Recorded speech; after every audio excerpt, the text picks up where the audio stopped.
High বন্ধুরা, আক্তার ফ্যাশনে সবাইকে স্বাগত। আজকে আমি পনিরের রেসিপি আপনাদের সাথে শেয়ার করব। এই রান্নাটার জন্য আমি একটা থিক পেস্ট বানিয়ে নেব। তার জন্য 3টে টমেটো নিয়ে নিয়েছি। টমেটোগুলোকে বড় করে কেটে নেব। ছোটো করার কোনো প্রয়োজন নেই, কেন কি এগুলো আমি পেস্ট করব। এবার আমি একটা মিক্সির জার নিয়ে নিলাম, এতে টমেটোগুলো দিয়ে দেব।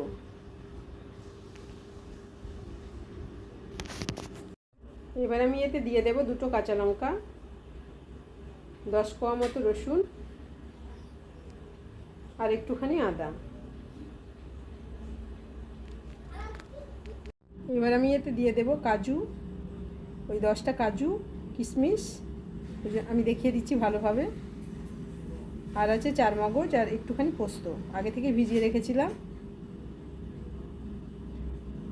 এবার দিয়ে দেব শুকনো লঙ্কা গুঁড়ো আর জিরে গুঁড়ো, ধনে গুঁড়ো। এবার আমি এগুলোর একটা ঘন পেস্ট বানিয়ে নেব। এবার আমি পনিরটাকে প্যাকেট থেকে বের করে কেটে নেব। এবার আমি পনিরটা কেটে নেব। আমার পনিরটা 500 গ্রামের আছে। আমি একটু বড় বড় শেপেই কাটবো, খুব বেশি ছোট করব না। আমি আমার ইচ্ছে মতো শেপ দিয়ে দিচ্ছি, আপনারা নিজেদের ইচ্ছে মতো দিয়ে দেবেন। আমি পনিরগুলো ভেজে নেব, তাই একটা প্যানে সাদা তেল দিয়ে দিলাম। এর মধ্যে একটুখানি বাটার দিয়ে দেব।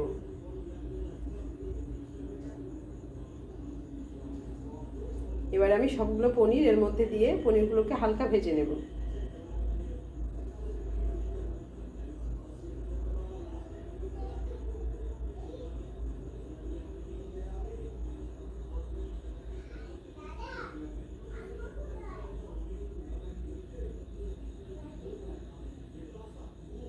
এবার আমি এতে লবণ দিয়ে দিচ্ছি।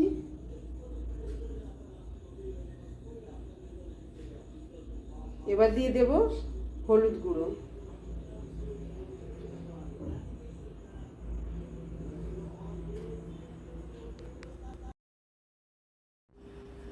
এবার আমি ওপর থেকে ছড়িয়ে দেব একটুখানি কাশ্মীরি লঙ্কার গুঁড়ো,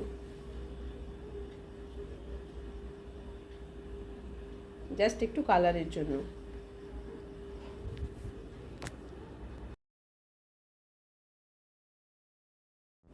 এবার আমি পনিরগুলোকে একটু হালকা হাতে একটু উল্টে পাল্টে নেব।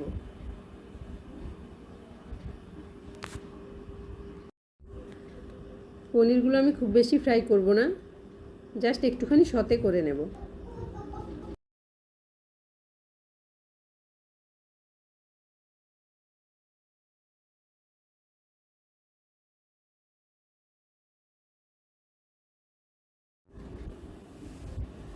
পনিরগুলো আমার ফ্রাই করা হয়ে গেছে, এগুলোকে আমি নামিয়ে নেব।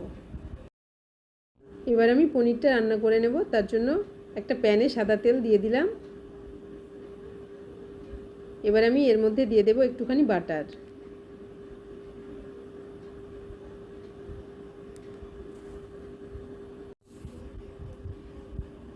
এবার আমি এর মধ্যে ফোড়নে দিয়ে দেব গোটা জিরে,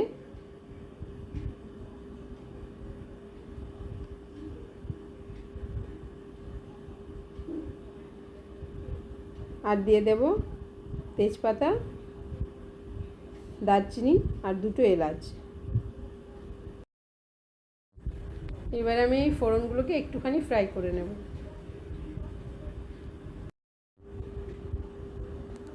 এবার আমি এতে দিয়ে দেব আগে থেকে কেটে রাখা পেঁয়াজ।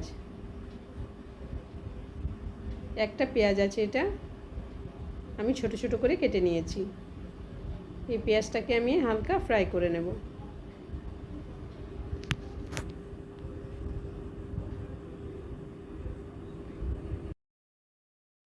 পেঁয়াজটাকে আমি একটুখানি ভেজে নেব, খুব বেশি লাল করব না, একটুখানি ভেজে নেব।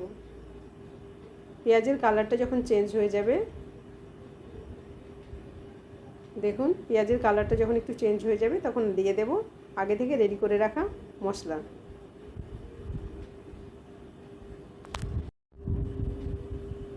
সবগুলো মশলা আমি এর মধ্যে দিয়ে দিলাম। মশলাটাকে খুব ভালো করে কষিয়ে নেব।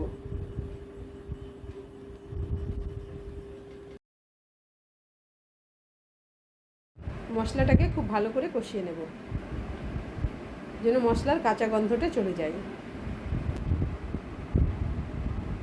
মশলাটা যখন কষানো হয়ে যাবে তখন মশলা থেকে তেল বেরিয়ে যাবে।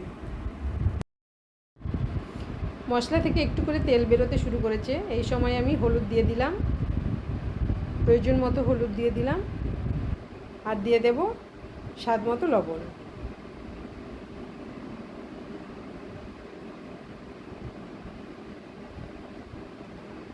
এবার এগুলোকে আরও কিছুক্ষণ মশলার সঙ্গে কষিয়ে নেব।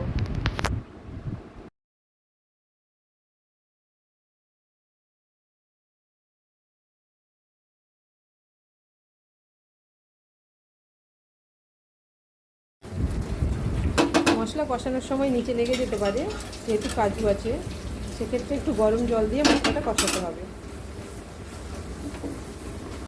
আমার মশলাটা কষানো হয়ে গেছে, দেখুন তেল ছেড়ে দিয়েছে। এবার আমি প্রয়োজন মতো জল দিয়ে দিলাম। যে জলটা আমি ব্যবহার করছি সেই জলটাকে আমি গরম করেই রেখেছিলাম। এবার আমি সতে করে রাখা পনিরগুলো এতে দিয়ে দেব।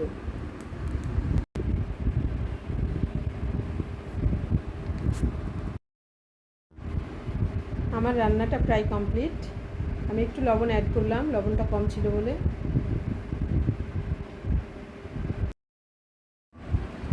এবার আমি টেস্টটা ব্যালেন্স করার জন্য দিয়ে দেবো একটুখানি চিনি।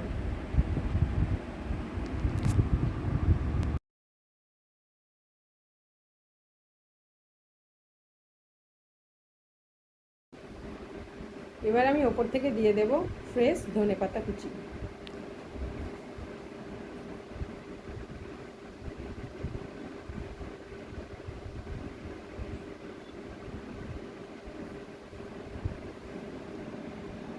এবার দিয়ে দেব একটুখানি কাসুরি মেথি। ভালো করে নেড়ে দেব। আমার রান্নাটা প্রায় কমপ্লিট। এবার আমি ওপর থেকে একটুখানি ফ্রেশ ক্রিম ছড়িয়ে দিচ্ছি। এবার আমি এটাকে নামিয়ে নেব। এই যে আমি এটাকে সার্ভিং বোলে ঢেলে নিয়েছি। এবার ওপর থেকে একটুখানি আরও ফ্রেশ ক্রিম দিয়ে দিচ্ছি। দেখুন দেখতে কি অসাধারণ লাগছে। আমার পনির বাটার মশলা রেডি। এটা নান, রুটি, পরোটা, ফ্রাইড রাইস সব কিছুর সাথেই খুব ভালো যায়। তাহলে ভিডিওটি আর খুব বড় করছি না, আজকে এখানেই শেষ করছি। আবার চলে আসবো অন্য কোনো রেসিপি নিয়ে। ভালো থাকবেন, সুস্থ থাকবেন। Thank you.